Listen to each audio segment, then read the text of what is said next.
রাধে রাধে বন্ধুরা, আবার তোমাদের মাঝে আজকে এসেছি ঠাকুরের লীলা শোনাতে। ঠাকুরের তো লীলার শেষ নেই।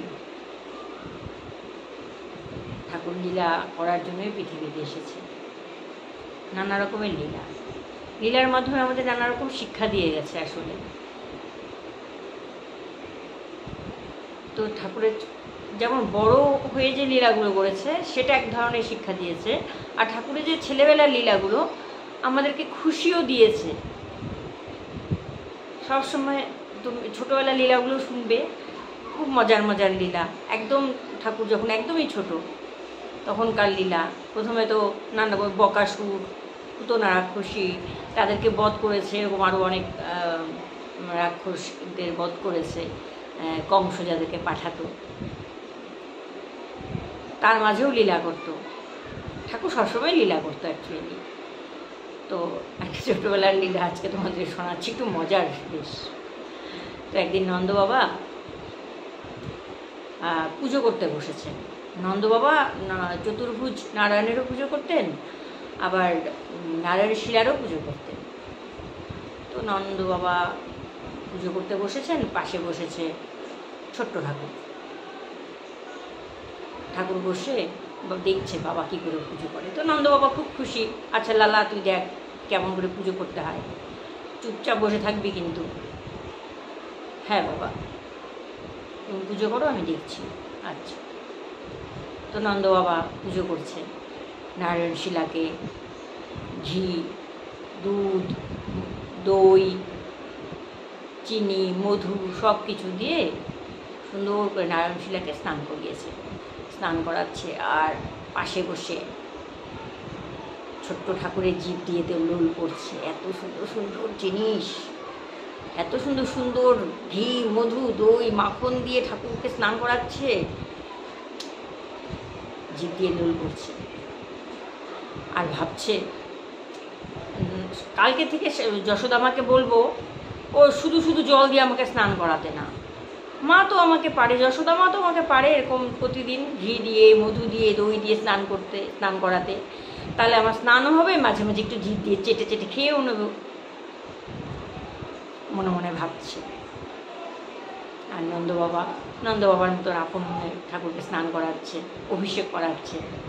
তো সবার শেষে ও মধু দিয়ে অভিষেক করিয়ে তারপর ভালো করে মুছে টুছে ঠাকুর যেমন আসনে বিরাজ করেছে, বিরাজ করে ফুল ফুল দিয়ে সাজিয়ে নন্দ বাবা মুখের ওপর একটা কাপড় দিয়ে তারপর ঠাকুরের নাম জপ করেন। তো ঠাকুরের নাম যখন জপ করেন বাবা, তখন যেহেতু মুখটা ঢাকা থাকে, অনেকক্ষণ ধরে যেমন ঠাকুরের নাম করেন, ঠাকুরের মালা করছেন, পাশে বসতো ছোট্ট ঠাকুর। যেই দেখেছে নন্দ বাবা মুখ ঢেকে নিয়েছে, এ ভাবছে এখন কোথায় যাবে, এখন তোমাকে কে বাঁচাবে। হ্যাঁ, আপ কাহা যাওগে জয় জয়। তো করেছে কি, টুক করে নারায়ণ শিলাটাকে নিয়ে মুখে ঢুকে দিয়েছে। মুখে ঢুকে দিয়ে আবার দিয়ে এক দিয়ে তো চুষে চুষে খাচ্ছে, মধু চুষে চুষে খাচ্ছে। ভাবছে ঠিক আছে, আগে ভালো করে খেয়ে একটু চুষে চুষে খেয়ে দেখি, তারপর ভালো করে আবার চিবিয়ে খাবো। তো এর মধ্যে মুখে নিয়ে বসে আছে। তো এদিকে নন্দ বাবার তো ঠাকুরের নাম করা হয়ে গেছে, মালা করা শেষ।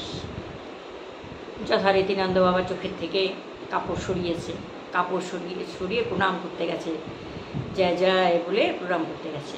হে প্রভু বলে প্রণাম করতে গেলে কোথায় গেল প্রভু, কোথায় গেল খুঁজছে। আরে ও যশোদা,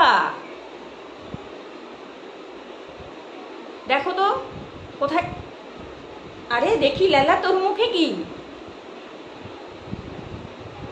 লালা তোর মুখে কি দেখি। মুখের মধ্যে তো নারায়ণ শিলা। আরে মুখে কি ঢুকেছিস।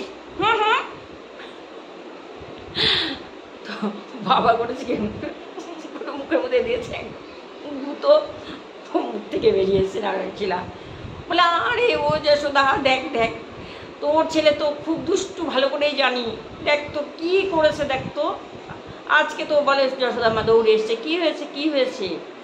বলে আজ এই দুষ্টুমি করে, লোকের ঘরে গিয়ে দুধ ঘি মাখন খায়, লোকে বলে ঘরে তো উধম মচায় দিন রাত, আজকে দেখ আমার ঠাকুরকেই খেয়ে নিয়েছে। যশোদা মা বলছে তো তুমি ঘি মধু দিয়ে এত সুন্দর করে ঠাকুরকে স্নান করাচ্ছ তোমার জয়কে, তো ও ছোটো মানুষ, ওর তো দেখে লোভ লাগতেই পারে। তখন থেকে নন্দ বাবার একটা নিয়ম হয়েছে, প্রতিদিন যে স্নান করিয়ে সুন্দর করে ফুল টুল দিয়ে সাজিয়ে ওই ঘরে ওপরে একটা তাক করা, যেমন আগের দিনে ছিল না, যেটা চারদিকে এরকম বাঙ্কারের মতো করা থাকতো, তো ওরকম তাক ঝোলানো থাকতো, ওই তাকের ওপরে ঠাকুরকে রেখে, ওই নারায়ণশিলাকে রেখে তারপর বাবা পুজো করতে বসে, নাহলে আবার গোলাপ জামুন ভেবে খেয়ে নেবে। তো এরকম এরকম খুব দুষ্টুমি করে করে ঠাকুর ছোটবেলায় এরকম নানা রকমের লীলা করেছে। তো যশোদা মা তারপর থেকে বলে আচ্ছা দাঁড়া, তোকে আমি ঘি মধু দিয়ে স্নান করাবো। তো যশোদা আমার কাছে বায়না করেছে, তখন যশোদা মা তখন মাঝে মাঝে ঘি দিয়ে মধু দিয়ে স্নান করায়, স্নান করতে করতে জিভ দিয়ে চেটে চেটে খেয়েও নেয়, খাওয়াও হয়, স্নানও হয়। তো ঠাকুরের কিন্তু খুব প্রিয় জানো তো, এই ঘি দিয়ে মধু দিয়ে ঠাকুরকে যে স্নান করানো হয়, যেটা অভিষেক করানো হয় দুধ দিয়ে দই দিয়ে, তো ঠাকুরের খুব প্রিয় কিন্তু এটা। তো তোমাদেরও ঘরে যার ঘরে আছে ছোট্ট লাড্ডু গোপাল, তোমরা কিন্তু মাঝে মাঝে ঠাকুরকে এইভাবে অভিষেক করাবে, ঠাকুর খুব প্রসন্ন হয়, খুব খুশি হয়। ঠিক আছে বন্ধুরা, আবার আরেকদিন আসবো তোমাদেরকে একটা ছোট্ট সুন্দর ঠাকুরের গল্প শোনাতে। আসলে ঠাকুরের মানে শেষ নেই তো লীলার, না? তো আমি শুনতেও খুব ভালোবাসি, তো ভাবি যে সবার কাছে এরকম এত সুন্দর সুন্দর লীলা সবাই জানুক, সবাই মজা নিক, সবাই আনন্দ করুক। ঠাকুরের লীলা শুনে শুনে মনকেও ভালো রাখা যায়, শরীরকে সুস্থ রাখা যায়। তো তোমরা সবাই ভালো থেকো, সুন্দর সুন্দর লীলা শুনবে, সুন্দর সবসময় ভালো পজিটিভ ভাববে, পজিটিভ চিন্তা ভাবনা করবে, সবসময় ভালো জিনিস দেখবে, ভালো শুনবে, ভালো কথা বলবে, সুস্থ থাকবে, তাহলে সবাইকে সুস্থ রাখতে পারবে। ঠিক আছে বন্ধুরা, আজকে টাটা।